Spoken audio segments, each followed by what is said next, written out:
All right, everybody. All-star festivities are in our rear view mirror. The second half, using air quotes here, 28 games left, Celtics 35 and 19. You know what we got to leave with. Jayson Tatum Watch is officially on. 28 games left to go. What are the questions? What are the things that you need to be thinking about as a fan? We got all that and more coming up next here on Green with Envy. You guys know the deal. Let's lock in.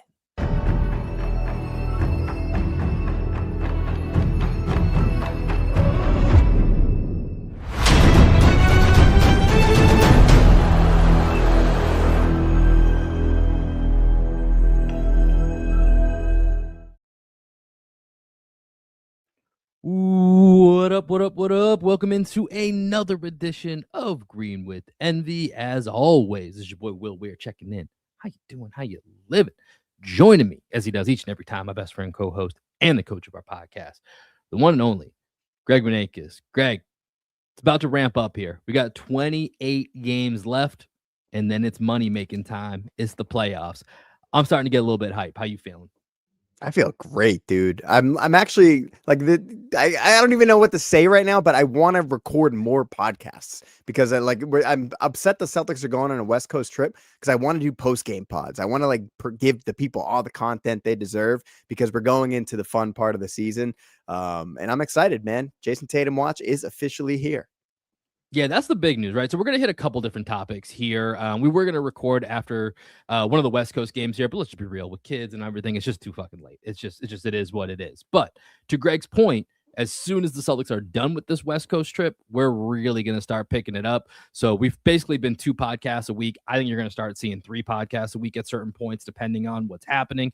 And of course, the biggest topic since the last time that we spoke to you all, of course, is that now that we are past the All-Star break, we've hit that window where in the next 2 to 3 weeks, either it's happening or it's not happening. It is Jayson Tatum watch time. What is going to happen with Jayson Tatum? We're going to find out in the next couple of weeks. And Greg, I think maybe one of the biggest clues that we got was during the All-Star game. I forget if it was during in between game 2 or game 3, whichever, which by the way, we'll talk about the All-Star game. Not a bad All-Star game. Pretty good. Pretty good. And we got what is going to be a Jayson Tatum documentary called The Quiet Work that is going to be dropping. Although I have a fundamental question for you, Greg. When does the quiet work cease to become the quiet work if you're filming the entire thing for public consumption? Is there a certain point where that changes? Here's the thing, man.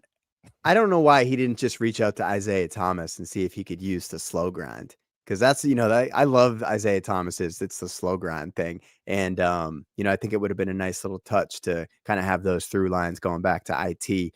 But yeah, quiet work is cool.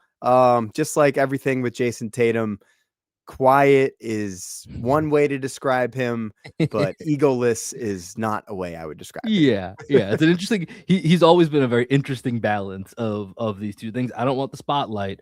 I just want everything filmed and everything manicured and for me to look great. That's it. That's all I ask. But here's what I want to read to you, Greg. This is the YouTube summary. Got this from our friends over at Celtics blog who had it in the article. So this commercial, for everyone who doesn't know, drops in the middle of All-Star game. So this is not just NBC Sports. This is big time NBC. This is parent company NBC. And of course, this went along with the hype where the Celtics Sixers game has got flexed into that NBC Sunday night on, what is that? I think it's March 1st is what I believe that game is. So maybe that means something, maybe it doesn't. But Greg, let me read to you. Here is the description Can you read it in like a movie trailer voice? Yeah, of course. Here is the description of The Quiet Work from YouTube.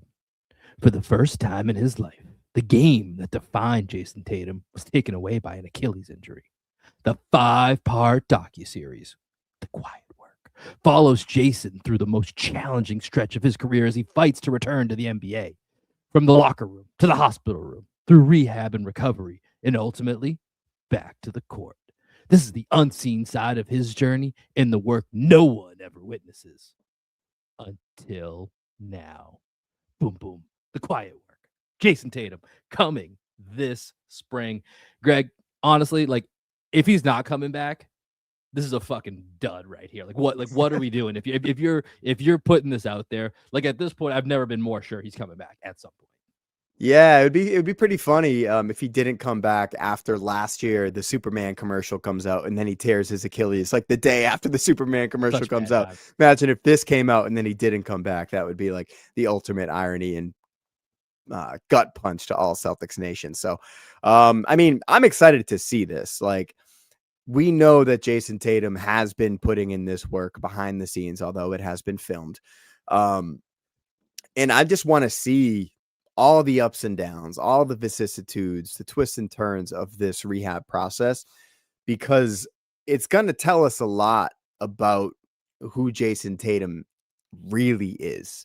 You know, like the whole thing we're talking about is like everything has to be manicured and it has to look perfect. Like, what does it look like when things get gritty and grimy in Jayson Tatum's life? So I'm excited to see that behind the scenes, because we only get the polished Jayson Tatum that's at the, at the press conferences or NBA fit check and all that stuff. Like, I want to see Jayson Tatum a little bit more grittier and grimier, because even when he was in the Netflix starting five, like that was just a commercial for Jayson Tatum. That was a Yeah. commercial for LeBron James, right? So like this hopefully shows a little bit more of like the true human qualities of it, and less of just like a Jayson Tatum promo, if you will. Yeah, I'll be honest. My gut is it's more of a promo than anything else. Like, especially where I saw 5 part, I'm like, this was an hour. I think I'd be like, yes, let's just get an hour of like behind the scenes, because I think it is. I do think it's interesting to understand what this journey looks like. I think 5 parts is going to be very drawn out. It's going to be the things that he wants you to see, and like, I don't know. I have very limited excitement for the actual project itself, other than what I think it represents, which is Jayson Tatum actually back on the court. Did they So say how long each part is? they did not. It only says 5 part docuseries. So I mean, It could be if it's like a half 15 hour, minutes apart, you know what I yeah, it mean? could be. Yeah, yeah. I don't know. That's a fair point. We'll see what it is, but I think this public of a statement again feels like it's hard to walk that back. Shout out to our guy Fred in the chat here. Said I think I read the parts are like 10 to 12 minutes. So if that's the case, that's a little bit of a different story. That actually would be something that I'm far more interested than if we're doing, 30 to 45 minutes every single episode and it becomes an infomercial, like you said. But again, I think this absolutely highlights that Jayson Tatum is coming back. And that leads to, Greg, I think some of the questions here, as you get up on the screen here, our guy Fred went ahead and bought tickets to Celtics versus Spurs, which, Greg, I've been meaning to text you. We got to do the same thing here for March 10th. JT and Wemby may be on the same court. We got to make that We happen. got to link up with Fred too. Fred, That's right. let's grab a beer, bro. Yeah, dude. Fred, slide in the DMs. Let's coordinate something. And Greg, I think this starts to get to the question here. We've already talked about when we think he's coming back, right? Like, forget this West Coast trip. It starts on the Sunday, the 27th against Brooklyn. Or excuse me, Friday the 27th against Brooklyn. Don't think it's going to be then, but between then and basically, I think what we identified was the 18th against Golden State, which is really probably sometime in that homestand. That's the window of whether or not Tatum's coming back. But the conversation, and I think we're finally probably at the point where we can shift into this mode as well too, is what do we think this is going to look like? Because you mentioned before, like Tatum being, gritty and grindy and things not being perfect. The definition of things not being perfect is guys who come back from injury. Very rarely does he's likely not going to look like Jayson Tatum. And when you factor in the success, which is relatively unexpected success compared to expectations this year, now I think we're at the point now for the next couple of weeks. This is going to be a topic we probably talk about every single night. But what do you think? What do you think it's going to look like, or what issues or non-issues do you think could present themselves? So I was thinking a lot about the fact that they're already integrating Vucevic, and they're going to have to reintegrate Jayson Tatum into this completely different style of play that they've been playing this season compared to last season, right? And I do think if Tatum was coming on to the team that still had Anthony Simons, it's probably a little bit harder to reintegrate him into that system just because all the other guys are used to playing exactly how they've been playing. But the fact that they've already upset the apple cart and brought in Vucevic and got rid of Simons, they're already learning a new way to play, so to speak, with Vuce. So since they're already doing that, you might as well bring in the best player on your roster in Jayson Tatum and just see if you guys can figure it out. Because with Jayson Tatum coming back, the first question obviously is, will he slide into place behind Jaylen Brown, or will he slide back into place as the number one option on this team? My gut tells me he's going to slide right back into the number one option. I just think if Jayson Tatum is coming back this season, he said on record, I'm coming back to be Jayson Tatum. I'm not coming back to be anything else. I don't think that's the right call. I think he should come back as the second option, and I think he should come off the bench for the first couple of games. But knowing Jayson Tatum, I think he's going to come back, and you're going to see him, pretty much playing point forward. To the point that you're making about, still working in Vooch into this, I think the interesting part of that is when you look at the core of guys that Tatum would be rejoining: Pritchard, White, Jaylen Brown, Sam Hauser, even Nemi to a certain degree. It's almost reacclimating to the way that they played the last time Tatum left, because as you mentioned in one of our last podcasts, Vooch is somewhat of a Porzingis light, right? Like he does more things that equate to a combo probably of Porzingis and Horford, of things that they did that Tatum is kind of used to, right? Like that's more what he's used to, whereas playing with Simons was going to be a different setup, right? Different style. So from a Tatum reintegration standpoint, it's probably actually a little bit easier with Vooch, even though he's a new guy, because his style kind of matches up with what Tatum knew. Now, I think, of course, you got to the crux of what's going to be the most fascinating and annoying conversation at the same time, which is how do the Jays make this work, especially with Jaylen Brown, who, as of right now, with 28 games left, depending on, if you're projecting out who's going to be even eligible to win MVP, like he's almost a shoe-in to be top 5 at this point, and really kind of in that top 2 to 3 combo. And so what does that look like? And it's interesting because on one hand, the Jays have played together for so long that in my mind, I'm like, it's not going to be an issue now. Like these guys know each other. These guys have played together for so long. But on the other hand, Jaylen Brown's never had a moment like this. And so it's this really interesting balance of how it's going to work. And I'm kind of in the thought of view that Tatum being, quote unquote, number 2 while he transitions back is probably the right call. I think for Jaylen, like, I don't really want to mess up what Jaylen has going. The only thing that I think for Jaylen that would be something that I would call out is there's certain nights right now where Jaylen just has to go, fuck it. No one else has it. I got to do this, right? I got to put up 32 shots or 28 shots because there's nothing. Is that there's going to be a couple nights where it's like, wait a minute. Even if he's not full Jayson Tatum, I have Jayson Tatum again. Like, I don't need to do that. Like, it's not Derek White. It's not Peyton Pritchard. Respect to those guys. But there's going to be nights where it's like, nah, let's go back to like the Jays here. Like, let's go 30 for 30 here on this. And I think that's going to be interesting to see how that reintegrates itself. And we've already seen Jaylen be okay in fourth quarters, taking a back seat to Peyton Pritchard and Derek White this season, right? Like there have been some games where those guys have had it going in the fourth quarter, and Jaylen's like, just do your fucking thing, man. Like you guys are cooking. And I think that's been the superpower of this team. It's not that Jaylen has been empowered. It's that Derek White and Peyton Pritchard have the ball in their hands a little bit more. Derek White, obviously, his efficiency has just plummeted, but there is something to be said about more guys, like a more equal opportunity offense that makes it harder to guard and a little bit more unpredictable. Because that was the thing about the Jayson Tatum offense. It became very predictable down the stretch, much to our chagrin. And I do want to bring up Jack Simone's article at this point, because I think this is a natural point to bring this up here. Jack wrote a phenomenal article on Boston Sports Journal talking about Jaylen Brown, in context of how the Celtics have reimagined what film sessions look like. But there's a really interesting quote from Jaylen here. So I have it up on the screen, and I'm going to read it for everybody right now. We've had a more analytical approach to our style of play. I think this year it was just like, get it how you live. Maybe the way I play basketball doesn't jump off the charts analytically to some degree, in some capacity. So I can see why people may think that maybe me being put in this role, it wouldn't be successful. But there's more than meets the eye. So I've just been playing my game. I play off rhythm. I play off feel. I play off what I see. And sometimes that doesn't show up in the analytics. So I think we've changed our approach significantly. I was discouraged a lot of times to take mid range shots at different points in my career.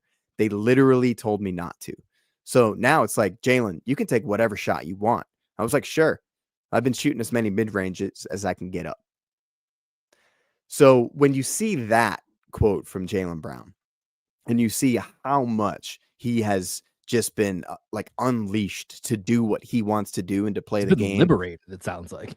Really, like he like, can you imagine being as good and as talented as Jaylen Brown and have somebody tell you like you can't take your preferred shot?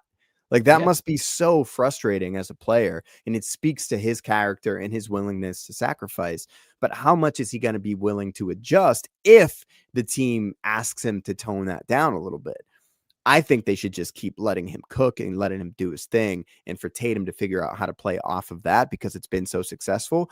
And all that happens is Jaylen Brown goes from 28 shots to 22 shots, right? 6 shots go to JT, a couple shots from Derek White go to JT, a couple from Pritchard go to JT, and all of a sudden Tatum's at 15 shots, right? So I think that there's a world that Jayson Tatum can still get up 15 shots. He can do a little bit more out of the corners. He can come off of pin downs. He can function as a screener, as we've seen him function as a screener plenty of times, getting into the short roll and isoing from the middle of the floor. So I do think there's a way for Jayson Tatum to fit around Jaylen Brown, because when you read that quote from Jaylen, it's like, damn, they've allowed Jaylen to be Jaylen, and the Celtics are the second best offense in the NBA because of it.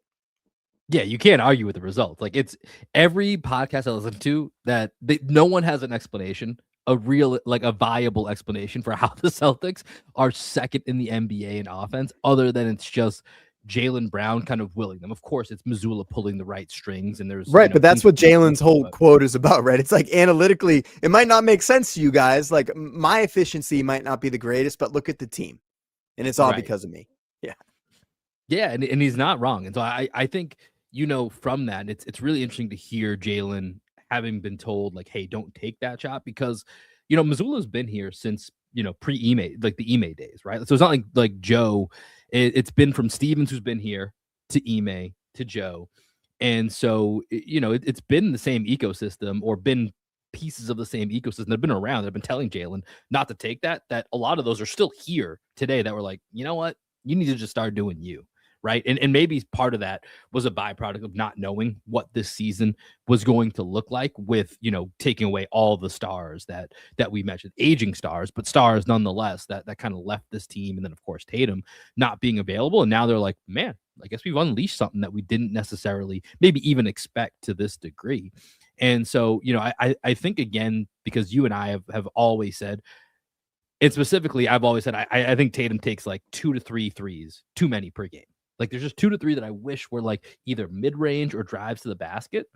And I honestly really wonder if Tatum can take a little bit from what he's seen from Jaylen and been like, what if I just converted a couple of these like side step backs that I could get downhill, or I could get to the, mid-range post area and take some of these shots. And I wonder if he'll start to add some of that to his game. Right. Turn your drives into post ups like Jaylen Brown's been doing. Like, Mm-hmm. drive into the mid post and then get to your bag. One thing I'm wondering with Jaylen that we haven't seen a lot of this year is Jaylen playing out of the post with the post entry, right? So much of what Jaylen does into the post is just him driving and turning that drive into a post up. Last year, we saw a lot of Jaylen Brown in the post, right? Where you have a guy in the wing and you just traditional entry pass into Jaylen at the post. With Vucevic on the court, with Tatum on the court now, I wonder if that will be an area that they just readjust where Jaylen is getting his shots, not necessarily decrease the amount of shots, but just kind of move him into a different place on the court. Yeah, it's fascinating, man. I think there's so many angles to it. And I hate that some people are like, you can't talk about, like, are they going to work? It's like, dude, there's real questions. There is real, like, interest as to how it's going to work. I think to ultimately dismiss it that it's going to be problematic, or just say there's not going to be any problems, I think that's just as faulty as trying to figure out, like, what it might look. Because I do think this is a very different team that Jayson Tatum is coming back to.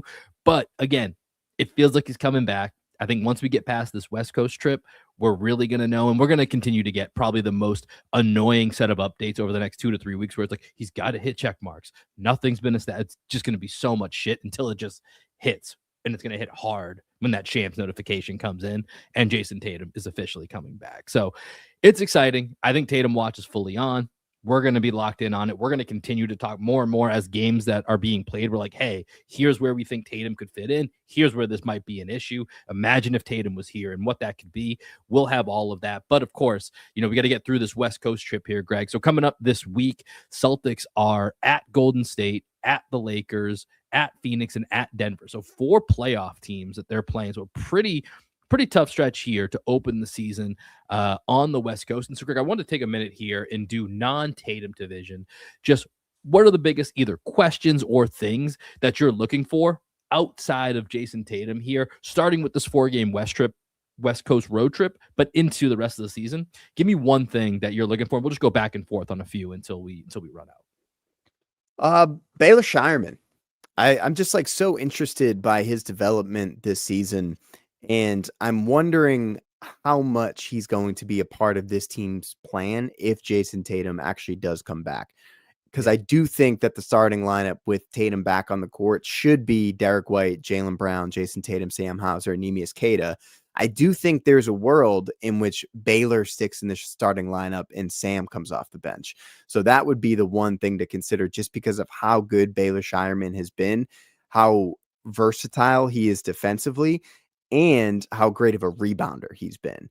So you have Jayson Tatum who can guard up, right? So Sam Hauser's done a really good job of covering power forwards. So now you just ask Tatum to cover the power forward, right? And you would be asking Sam to guard down that he's not quite as good at. So Baylor could just take that spot, right? And Baylor has shown the ability to be a knockdown shooter from the corners. I think he's shooting like damn near 50% from the corners this season. So you don't miss a lot of shooting from the corners. You miss a little bit of that movement shooting, but I think you get a better rebounder than Sam, although Sam's not a bad rebounder, and you get a point of attack defender that Sam or Tatum is not really able to offer. So you take a little bit of pressure off of Derek White, take a little bit of pressure off of Jaylen Brown, and you see if Baylor Shireman could actually stick in the starting lineup and have a supercharged bench lineup with Peyton Pritchard, Sam Hauser, and Vucevic. Yeah, I love the idea of that shooting coming off the bench between Pritchard, Hauser, and Vooch, and then you stagger that with at least one of the at least 2 out of the 3 probably of Derek White, Jayson Tatum, and Jaylen Brown. Like that's a really nice combo to be able to have that. And I had something similar here, Greg, that I was going to bring up is because assuming again, and we're kind of in that assumption period here of Tatum coming back. The rotation that Joe Mazzulla has been doing with Ugo, Baylor, and Walsh, as far as, that wing power ranking that we do every couple of weeks where somebody new is at the front and we get really excited and we talk about all this potential, and fast forward 3 weeks later, it's reversed. And now it's 3-2-1, 1-2-3. And when Tatum comes back, he's eating up a chunk of minutes. Like that, that's cutting down. So to me, it's out of those 3, who separates themselves? Because I don't think once Tatum comes back, and certainly once Tatum's kind of fully ramped towards the end of the season and we get to the playoffs, like it's going to be unlikely there's just enough minutes for those guys to go around without Joe Mazzulla, who does occasionally do here's 3 minutes, you don't got it, cool, like you can do that. But I think at a certain point that's probably going to be less frequent than we're used to now. And so to me, it's like between those 3, I think this West Coast trip starts it as like, this is a real competition. Like who is going to be, to your point, either that last guy in the starting lineup. We've seen all 3 of them at different points, more so Baylor and Walsh than we have seen Ugo in the starting lineup. And then who's going to be that guy that if one of them is going to the bench, that's going to be rocking with Pritchard and with Vooch, right? That's going to be the staple of that 8-man rotation. And that's, I think to me is probably the most interesting thing, because we're at the point now with 28 games left. Like somebody is likely going to separate themselves, and then it's going to be until you're done, until you lose Joe Mazzulla's faith. Like it's not going to be this same merry-go-round. It's going to be like one in, one out more so.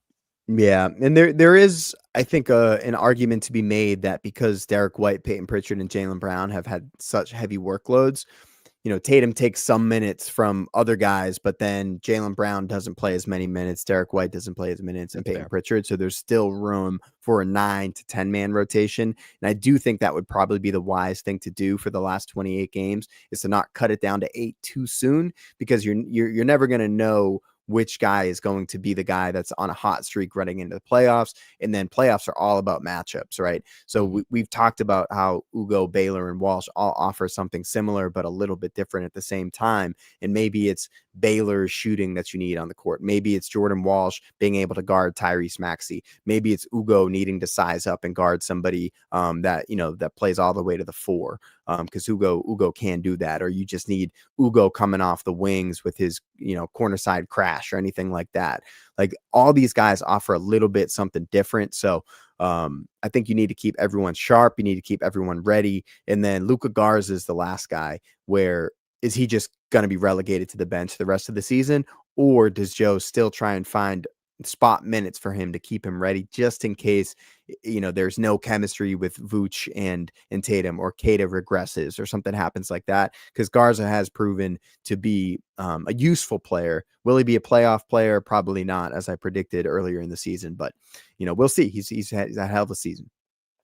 Yeah, the Garza point's interesting, and that goes into one of the other things that I'm thinking about down the stretch here is more Vooch, just more understanding what are the Vooch spots, right? And like, I wonder, I doubt we see it much, but it's interesting, especially with, I think, this Denver game coming up. I'm very curious to see how Joe uses Vooch against a guy like Jokic. Obviously, Vooch is not like a shutdown guy. No one's a shutdown guy against Jokic. We've seen this, but the thing that we've talked about with Vooch that's a little bit different is, he's not quite, he's it's so funny trying to talk about between him and Garza, who's better on their feet. Like, neither of them are lightning quick, but I would say Vooch is a little bit better on his feet. Well, I like what you said Garza. a couple pods ago, where you were like, Luka Garza, because it looks like he's trying hard, because he has to try so hard. Like, maybe that's why we think he's a better defender than Vooch, but maybe Vooch just doesn't have to move with as much effort to Yeah. literally move his feet. Yeah, there's no doubt between the two. Like, Vooch is a better defensive rebounder. Like, Garza is a very Yeah. bad deep rebounder. Vooch is So the I think best box out guy on the team. exactly. So I think that's going to be interesting for matchups where we see him against Jokic. That Philly game that we mentioned that got flexed, like Joel Embiid. Like, I think those are the type of matchups where it's going to be interesting, where if having a bigger guy that you feel like can at least give you a little bit more muscle in there is going to make a difference. Maybe not. Yeah. We saw Jokic tear up Horford and Porzingis, so I'm not saying it's gonna be game changing, but for what you have as a team right now, between what Vooch brings and what Garza brings, that is interesting to see if it is a meaningful difference. For sure. And there's also another nice piece in Jack's article. Once again, Jack Simone wrote a phenomenal article on Boston Sports Journal talking about how the Celtics have kind of reshaped their team based on necessity this season, starting with this film session that they did in Toronto. Basically, they did like a problem-based learning, where all of the Celtics got together and decided who the matchups were going to be, and the coaches just like didn't really have much to do. They just gave them a problem and asked them to solve it, right? And one of the things that they talked about in this article was how the defensive philosophy has changed this year because of necessity and different personnel. And one of the things that they said was, one of the kind of reads that they allowed on the defensive side was, if KP or Derek White was on the court, they had free reign to leave their guy and contest at the rim, right? So they were kind of like always on rovers. And this season, they don't have that. Now with Vooch, one of the I think they probably still do have it with Derek White to some degree, but Yeah. with Vooch, he's not a shot blocker, right? So he's never going to be someone to contest at the rim, but he is a great rebounder. He can box out. So with Jayson Tatum coming back and Derek White being a phenomenal rim protector, Jayson Tatum has proven to be a great weak side rim deterrent, right? So I do think there's a world in which they figure out some sort of scheme where Vooch doesn't have to worry about blocking shots, because he's going to be worrying about boxing out Joel Embiid, boxing out Mitchell Robinson, boxing out Jalen Duren, right? That's going to be his role. And then the rim protectors are actually going to be the smaller guys on the court, which would be an interesting concept that just kind of popped up into my mind as we were talking about this. Yeah, that's gonna be a pretty fascinating watch. And I think that whole article, especially that, and I didn't get a chance to read the whole article, but that part there was the main part that I did get a chance to read and take away from. And the idea of Joe Mazzulla assigning a school project on the flight over to Toronto, like, hey guys, here's a problem. Like, here's a whiteboard. Like, go figure it out and like come back and tell me what you guys think. I think that's a really interesting look into the way that Joe Mazzulla thinks, and not just thinks, but goes about, because there's so many things in there, right? There's camaraderie, there's the critical thinking skills that go into it, and it's just the things that obviously we don't usually get a lot of insight into, but we get to see the way that the mad mind of Joe Mazzulla works. And I think it goes hand in hand with kind of like Jalen's switch in philosophy, which is surely tied to things that Joe Mazzulla is bringing up and telling him to do. And it's, listen, Joe Mazzulla, I think, again, probably the coach of the year at this point. I think his, these last 28 games and what he puts together, and if he's integrating or reintegrating Tatum into it, like, that's the other most fascinating point, is how he handles that and gets this team ready for the playoffs. Because I do think with the unexpected success this year, one of the things that we do forget is, if you go back to that Celtics Knicks series last year, and obviously we remember the Tatum injury and it's down 3-1, but it was a pretty bad series for Joe Mazzulla. Like, that was probably his lowest point as a Celtics coach you can point to, where it's like, are we sure this guy's the guy? Like, is he the guy? Well, I Like, mean, I don't know. that's why it was so fascinating when the Knicks fired Tom Thibodeau, because it was like he completely outcoached Joe Mazzulla. Yeah. Yeah, like, it wasn't even close. Like, there were so many things in that series where it was like, what was Joe Mazzulla doing? It was really hard to figure out. And so for where he's at now, it's, number one, so impressive, and two, so interesting to see where he continues, especially as JT is on the precipice of coming back. Last thing I had here, Greg, which you already touched on, is I think for the last 28 games, Derek White shooting. It's just got to get back on track, man. It's just got to get back to a certain level. And of course, I think we've talked about this for a while now. He's probably leveled up slightly higher than he really should be in the hierarchy, and he can do it on certain nights. But as we've seen over, this first stretch of games, like, they're in second place. His plus minus, his analytics, like, to the opposite of what Jalen said. If you look at the analytics, that's where you're going to find the value for Derek White. If you look at the straight up, shooting splits and stats, like, he's shooting 38% right now overall. Like, that's terrible. Yeah, but it's all the Marcus other things Smart he does numbers. that he's still such a positive. But ultimately, like, he's got to get back to, I was looking at some of his shooting splits month over month here. Like, back in, let me see, what was it? December. He was averaging almost 11 3-point attempts per game at 38%. Like, that's elite numbers. Like, that's not quite Steph Curry, but it's a shade below like what a guy like Steph Curry would do. And then, of course, we know the numbers in January dipped down to 26%. And right now in February, 6 games, he's back closer to 34.5%. So it's getting back up there. But I think that's something that, if the Celtics are going to be serious with or without Tatum coming back, the Derek White shooting has to get back to the consistent level that we know it can be at. Because without that, it's really difficult with some of the lineups that you're going to need to have out there, and whether you're trying to balance size with shooting, that if he's not giving you that elite shooting, that it just makes the equation a lot more difficult for the Celtics. Definitely. Do you want to talk a little bit about the All-Star game? Yeah, let's do that, and then we can wrap up here. So, All-Star game over the weekend. Hand up, didn't know it was a daytime affair this year. That was interesting to find that out. It's funny though. I do think so. I saw that there was like record ratings for the Sunday All-Star activities.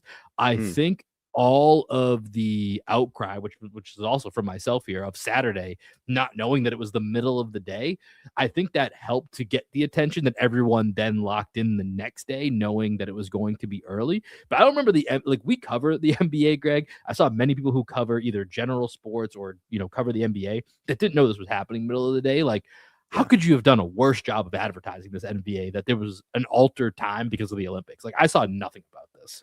I mean, here's the thing. Maybe they knew for Saturday night that it wasn't going to be much of an affair with the names that were in that dunk contest. And they're like, we actually kind of don't want people to tune in live. We just want people to watch the good clips and the bloopers. Chase Richardson, shout out on Dude, glad he's okay. on Twitter. Yeah, but I actually do have I do have one fix for the All-Star game that I kind of want to float out there because I really liked for the the format game or for personally. Saturday night? For the game. For the For the game. game. Okay, go ahead. Just adding on. It's not necessarily a fix because I thought it went really well. If you didn't watch it, they did 3 teams. One team was filled with all guys that were not from the United States, plus Norm Powell, I guess, whose dad is from Jamaica. And then He played they for Team had Jamaica in like the qualifying. I think that counts. okay, cool. That It's a counts then. Cat situation where Cat was born in New Jersey, but he played for Dominican Republic. Gotcha. So similar Right. situation. Yep. Good call. And then there were 2 teams of US players, and basically it was like the old heads versus the new generation, more or less. And you know, each team played 2 games, and the teams that had the best record point differential met in the finals, and all the games were great, right? We got a buzzer beater in the first game, where they did the Elam ending, right, in overtime. Yeah, so first game, they go to overtime. Scotty Barnes hits the 3 to hit the Elam ending, target score 5. And then in the second game, De'Aaron Fox hits a 3-pointer at the buzzer to win. And then in the third game, Wemby misses a 3-pointer at the buzzer that would have sent the game to overtime. And then the fourth game was a blowout. So you got 3 really good games, which is great. I love that. Here's the issue was the team that played the penultimate game and won and went to the finals that had all the old guys, right? So it was LeBron, it was Kawhi and all them, and they were gassed. They had nothing left for the final game. So here's my proposal, Will. So here's how I would fix overtime. Overtime is a Troy style, in general, is a Troy style one-on-one game where a team sends out their champion first to 3 buckets. So if you don't know the movie Troy, there's this great scene where Achilles has his battle. His army's going up against another army, and they call for this big dude. His name's Poagrius, and he's like, Poagrius, and everyone's like, bah, bah, bah, bah, bah. Poagrius comes, and they call for Achilles, and he's like off banging some chick in a tent, and they have to go get him to come fight for the army, and then he kills him with this like sick jumping like dagger move. So that's what that would be the thing, right? You go to overtime, and it's like each team grabs one guy, one-on-one, game to 3. Secondly, the championship game is a coin toss, so where the winner gets to decide the format. So captains go to half court, coin toss. Whoever wins the coin toss gets to decide. You get a one-on-one FIFA style shootout where the offense, right, sends out their player, and then the defense has to respond with who they think the best matchup is, right? So for the most part, it would probably be like a Wemby. But, you know, if there's a super quick guy, maybe you want to send out a Jaylen Brown to cover them or something like that, right? Or you could have a 5-on-5 pickup game to 21 or a 3v3 3-point shootout. So that last game, you get rid of all the people being tired unless they're like, you know what, fuck it, we want to play 5-on-5. And that's where the captain gets to decide it's a 5-on-5 pickup game to 21. Or if they're gassed, they're like, let's do this FIFA style thing. Or if they have like Steph Curry, Dame Lillard, and Devin Booker on the same team, maybe they want to do the 3-point shootout. So that would be my fun little wrinkle to All-Star Weekend. What are your thoughts? I love the Troy one. I think that's great for overtime. I really like that idea. I think you could even incorporate the FIFA style suggestion for that, so that would change it a little bit from what you're saying. But you could just do like, all right, like just like the way they do, like they have the 5 shooters and then you have 5 defenders, but maybe it's like, I don't know, you'd have to figure it a way, just like 5 one-on-one battles, right? Like you get the ball once, you get the ball once. Either you guys negate, or you keep going until there's a winner. That so essentially out of 5, like first to 3 wins, or you know whatever it is. Yeah. I think that's a really good idea. I really like that one. I think the one at the end, it's funny just the way that it worked out this year, that it was the old guys that played 3 games in a row, and you could tell by that last game. Which, by the way, I did not watch this live. I watched a little bit of it live. I was out golfing for a little bit, and I was like, you know what? Let me throw this on my phone. And I caught the buzzer beater from De'Aaron Fox. Like, oh, this is going pretty good here. This is actually pretty interesting. And then so when I got home, I rewatched the first 3 quarters, and then the fourth one, I watched it for like a second. I was like, all right, this is not going anywhere. Kawhi Leonard going nuts in that third game was unbelievable. Yeah, especially in his home building, right? This the building that Aspiration built. But for that last one, I think I would give it another chance with this 5-on-5. I love the idea, the 3-point contest. I think that just could be done. Like that should just probably be something that happens on Saturday night. There is another, like make the whole night basically three different versions of 3-point contests. It's the only thing that works. It's the only thing that's fun on Saturday night consistently. So I would do something like that there. But I want to give it one more year to see if the 5-on-5 format works. Because remember with the Elam ending, which you brought up, which they did use like in the OT, everyone loved that for like a year or two. And then the part that where it gets ruined is like games end on free throws. It's a blowout, and you play for like 10 minutes in the last, quarter. So I want to give this format the another thing is, year. like, the captains get to pick, right? So it's not like there's no 5-on-5. It's just the guys. That's true. The guys have a little agency in choosing whatever they want that last thing to be. Yeah, well, I'll tell you what, if it's the world team, I don't think they'd pick 5-on-5 because they were playing with only 6 guys because Luka and Jokic could not be bothered to give a fuck about it. Which I gotta say, shout out. So Kevin Durant had a very interesting weekend. I like that Kevin Durant. I like that he fought back and was like, "Yeah, you guys are always talking about the All-Star game. Why don't you guys go pick on Joker and Luka? They literally don't do anything." Like you guys keep saying everyone else needs to do stuff. Go talk to them. And he's spot on. People do not give them enough shit for just being completely absent. But yeah, then the KD files is man, this dude's got to get off his burners. Like, what is he doing? He's got an addiction, man. He's addicted to the drama. He's just a messy dude. Like KD is a messy dude. He loves the chaos. He loves getting his hands dirty. And he loves just, talking shit. He's a shit talker. He's a pot stirrer. He's a troublemaker. Woody Woodpecker. Yeah, I saw two other reporters that were like, "Yeah, listen, I've never publicized it, but Katie's been in my DMs arguing with me about his legacy like multiple times." And it was like, dude, Katie, you are just on another level, my guy. But overall, I think All-Star game, pretty good. Saturday, it's whatever. I just care about the 3-point contest. That's the only thing I was upset about that I missed. So, by the way, congratulations to you. We do every year. Myself, Greg, our guys, Chris and Mark, we draft the 3-point contest to give us a little bit of interest, a little extra interest, or a couple bucks on it. We did the draft luckily in time for the 3-point contest. Yeah. I saw the last rack because I went to go check as to what time it was on. Because I think I had just texted in the group like, "Hey, whoever's actually watching tonight, like, just let me know so I can make my wife watch that." Because I was trying to give her like a basketball free weekend, but I was like, I'm gonna make her watch this because it's like usually 20 minutes and it's actually exciting. And I caught the last rack, so I caught Khan versus Dame versus Book. Dame versus Book was intense down the stretch. I didn't even see it, man. It was a bummer. I made my pick, so I won the bet. First of all, you paid me. Mark and Chris, pay up, bro. Shoot me the Venmo, at Greg Vegas. And Danielle actually picked it. So you guys picked, the first pick was what, Khan?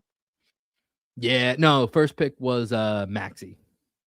Okay, so it was Maxey, Khan, and who's the third pick? I took Jamal Murray. I knew I should have taken Dame. Oh yeah, but I was just but it was a bad pick. It was a bad pick. I don't know. I should have gone Dame, but I went Jamal Murray just to be different. Or Book. And or Book. But yeah, it is what it is. So I had the 4th and 5th pick, so I took Dame and Book, and I was like, "Oh, yeah, this is great." Yeah, you defaulted into a championship. Yeah, you defaulted into a championship. So congrats to you. All-Star game. It's in the rear view mirror. We're on to the final home stretch of the season. 28 games left. As we said, Celtics Thursday night, I believe primetime game against Golden State. And then LA on Sunday. Beat LA. Likely we will be on recording after that Lakers game. So we'll have your fill of Warriors news, Lakers recap, and anything else that leads us into the week coming up here, which includes Phoenix and then Denver against the Joker. Greg, any final thoughts here before we wrap this one up? Luka Donkey, get your stinky ass out of here, bro. I hope Jaylen Brown locks your ass down. Can't wait. Big games coming up. Warriors, Lakers. We'll have more for you after Celtics, Lakers on Sunday. That'll do it for this episode. Appreciate y'all rocking with us. Have a great rest of the week. See you guys on Sunday. Peace.